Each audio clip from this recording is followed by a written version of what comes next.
Hi Roxanne, I'm doing a video of my review. I thought it was a good idea, but I'm already regretting it because I don't know how many videos I've done already, but every time that I make a mistake, I have to do a new one. So let's hope. I'm not going to say that I'm not going to make mistakes on this one because I've said that for the past ones and I ended up doing them. So on this video, I will start by talking about the key characteristics of the DAW that I've used, which is Logic. So Logic Pro is a digital audio workstation and a MIDI sequencer software application for the Mac OS platform. It provides software instruments, audio effects, and recording facilities for music synthesis. It also supports Apple Loops, which are royalty-free, professionally recorded instrument loops. What else? It can handle multi-channel surround sound. It can handle up to 255 audio tracks depending on the system used. Can work with MIDI keyboards and control surfaces for input and processing and for MIDI output. It features real-time scoring in musical notation, supporting guitar tablature, chord abbreviations, and drum notation. Software instruments. So the software instruments included in Logic Pro are a lot.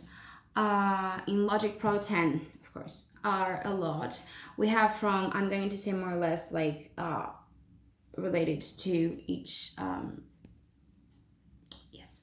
related to sort of like saying one of each area. So we have the drum kit designer, we have the ES2 or the retro synth, Sculpture Ultrabeat, we have vintage clav, vintage electric piano that produce sounds in various ways through subtractive synthesis, which is ES, ES2, retro synth, frequency modulation synthesis, EFM1, wavetable synthesis, ES2 and retro synth, vocoding, sampling, EXS24 that we had to use, competent modeling techniques, Ultrabeat, for example.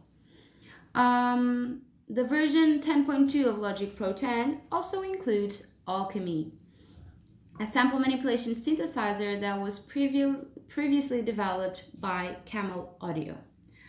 So basically the software instruments are activated by MIDI information that can be input via a MIDI instrument or drawn into the MIDI editor. This is quite complicated, but I understand it now. The audio effects include delay, dynamic processors, reverb, filter effects, modulation, pitch, pedal, and amping guitar pedal emulators. So many processors. We have Space Designer, we have Chroma, we have strings, we have channel EQ, we have so many things.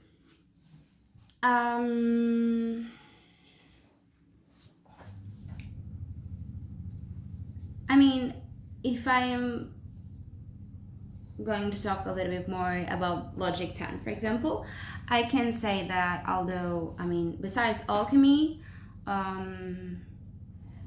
you can now do solo, mute, and volume controls for each group, for example. You have the MIDI plugin compatibility. They had improvements in score editing, exporting, and I believe that's pretty much already like lots of important things about Logic. Now I'm going to talk about my tracks. So I decided to do a track that was more in a pop R&B way, and another one that was a Spanish flamenco versus Arabic music track. And I must say it was challenging. Music technology is not one of my strengths, whereas music theory or orchestrating or imagining instruments playing together and writing in Sibelius might be easier for me. So when I am thinking about doing a track, I always think about like orchestra wise and not so much as like the kind of music that I listen in clubs and with that is mostly all done here. So like DJing, and I like it a lot, but I am not very comfortable doing it yet, because I believe that now I am going to be able to explore Logic a lot more, and to be able to produce every time in a easier and better way. So with my tracks, I feel like in the beginning it was a challenge with the Spanish flamenco and Arabic music, because I mean, I wasn't talking about a pop song, for example, where I had a verse, a chorus, a verse, a chorus. So an easy structure where basically, I mean, you could even have four chords, four times signature. You would put, okay, like guitar, a bass, piano, some strings, drums, and then you only have like four chords that you need to worry. The drums, the rhythm is easy, needs to be danceable, needs to be easy to listen. All of those things that we learn about pop, for example. With flamenco, it's all about the making it sound like it's being played, like it's being improvised. So how can I do that if I'm doing a track? I mean, of course I can do it, because it's still doable, but I mean, I don't play guitar, so I had to do all of those things with a keyboard, and it was very challenging because I still needed to try to make the sounds like they were, I mean, they were doing the pitching. I don't know how to call it, but basically, even the chords that they do, the way that they do it is very like pam pam, and for me to do that with a keyboard is, I mean, it's crazy. So I understand that I might have looked like a crazy person when I was in class, like doing this very hard on the keyboard, and in the end I wanted to achieve a sound, and I was able to achieve more or less what I wanted. Obviously the effects helps. Effects is another story, because I mean, I wanted to maintain the genre as it is, obviously. So I mean, we're talking about Spanish flamenco and Arabic music, which don't require much technique most of the times.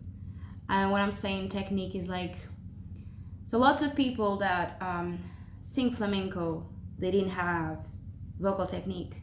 They sing what they feel, and they learn from listening to others. So they need to have certain characteristics of their voices, like they're not trained, and they might even make sounds that sound like, I mean, they don't have like the most clearest of the voices. You can hear the roughness of the voice, which, I mean, obviously you can do those effects on your voice when you train and you know the techniques. But what I'm saying is, like, it's like they just sing, and everyone can sing like that. It's crazy. And it's the same with Arabic music. When I asked Ahmed to sing this, I mean, like, he's doing all the techniques that so many people struggle doing. And he's doing that, I mean, just like that. I gave him the song. He listened to it. After 2 times listening to the song, he just did this, and it's amazing. I had to use some effects, because I mean, I wanted to put his voice in a better way, but never altering the sound, the roughness and the rawness of his voice. With the strings, I struggle also because, I mean, the strings that come with Logic are not the best ones. So, I mean, and obviously because I play the violin, I really know what I want to listen, and I really know what kinds of strings I want. So I had to use lots of effects for my violin. Um, Compressing, EQing, gain. I used more than one EQing. I used the tube EQ and the channel EQ. Even the Fat F's X. I also did. What else have I done? The Space D. So in order to put a little bit of reverb.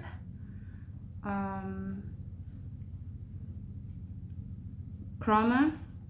I put like large room and give it a good.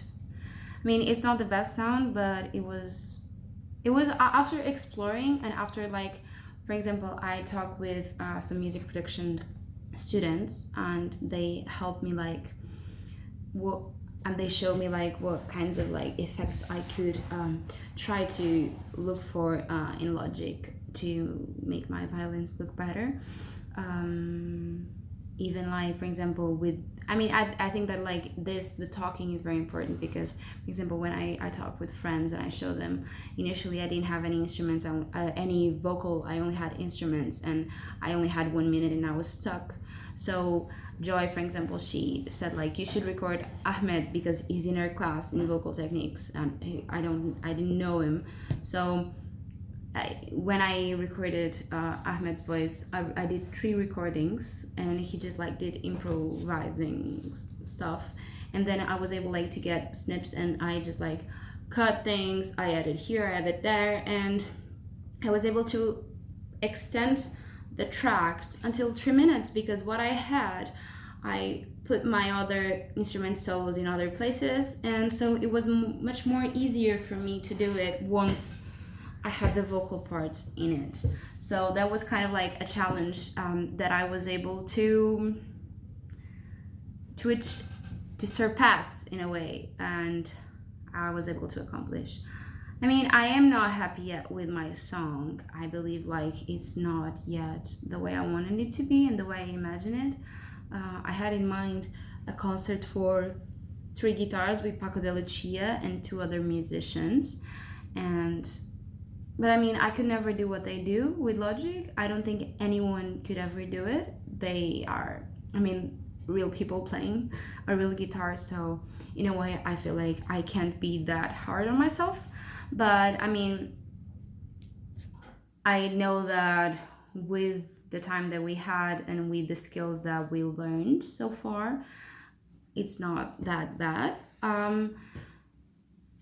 And yes, I mean, I try to use the effects that were good for this genre that I was using. Even with the other song, I use effects most on my voice, but I didn't want to lose the essence of my voice. And it's always strange, I don't know, because we're listening to ourselves, so we kind of like don't want to be irrecognizable.